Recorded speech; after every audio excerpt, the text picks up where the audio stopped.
మనం చాలా ఇష్టపడే పనిని మనం చేసేటప్పుడు మనం వాటి కోసం ఏ సాకులు వెతుక్కోం.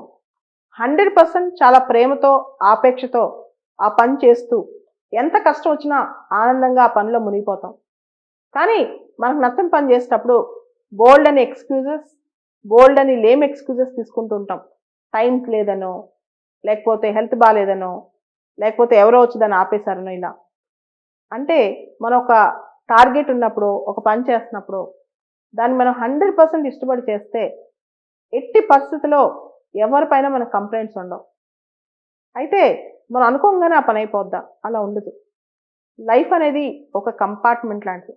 కంపార్ట్మెంటలైజేషన్ లాంటిది. అంటే ఒక పెద్ద టార్గెట్ పెట్టుకున్నప్పుడు లేదా ఒక 10 ఏళ్లకో, 5 ఏళ్లకో, 2 ఏళ్లకో ఇది అవ్వాలనుకున్నప్పుడు రోజు కొంచెం కొంచెం ఒక్కొక్క స్టెప్, ఒక్కొక్క అడుగు ముందుకెళ్ళిపోతూ ఉండాలన్నమాట.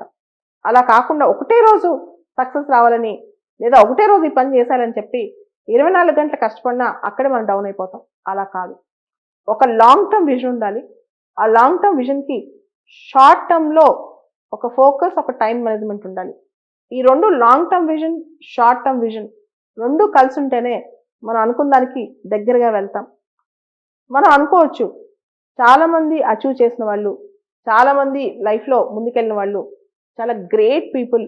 వాళ్ళు అహర్నిశలు దానికోసమే పనిచేశారు. వాళ్ళు ఇంక దాంతోనే పడిపోయారని చెప్పి. అలా ఉండదు. ఈ గ్రేట్ పీపుల్ గ్రేట్ ఎందుకు అవుతారంటే వాళ్ళేంటో వాళ్ళకి తెలుసు. వాళ్ళ బలాలేంటో, బలహీనతలేంటో వాళ్ళకి బాగా తెలుసు. ఈ బలహీనత వచ్చినప్పుడు దాన్ని ఎలా ఓవర్‌కమ్ అవ్వాలో వాళ్ళు నేర్చుకుంటారు. అదే టెక్నిక్ అన్నమాట. సక్సెస్‌కి సింపుల్ టెక్నిక్ ఏంటంటే ముందు మన స్ట్రెంగ్త్స్, మన వీక్‌నెసెస్ ఏంటో మనకు తెలియాలి. మన వీక్‌నెస్ మనకు తెలిసినప్పుడు దాన్ని ఎలా ఓవర్‌కమ్ అవ్వాలో అది ఫస్ట్ నేర్చుకోవాలి. ఎప్పుడైతే ఎక్స్‌క్యూజెస్ చెప్పడం మొదలెడతామో అప్పుడే మనం ఓడిపోయినట్టు.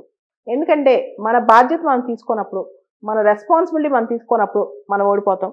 లైఫ్‌లో కొంతమంది జీవితాలు అలా అదృష్టంగా ఉండిపోతాయి. ఆ అదృష్టం అన్నిట్లో కలిసొచ్చేస్తా ఉంటది. దాంతోనే ముందుకెళ్తాం. మనకే ఏంటో దురదృష్టం వెంటాడుతుంది. ఇలాంటి డౌట్‌లు వస్తా ఉంటాయన్నమాట. ఎవ్వరికీ అదృష్టం, దురదృష్టం అనే ఫండాస్ ఎక్కువ రోజులు వర్కౌట్ అవ్వవు. అదృష్టమైన, దురదృష్టమైన కొంతకాలమే ఉంటది. లైఫ్ ఈజ్ ఎ సర్కిల్ అన్నమాట. అది తిరుగుతూనే ఉంటది. ఏదో ఒక టైంకి మనకు కూడా అదృష్టం వస్తది. కానీ ఆ అదృష్టాన్ని నిలబెట్టుకోవాలంటే అంతకు ముందు నుంచే మనం హార్డ్ వర్క్ చేసుకోవాలి.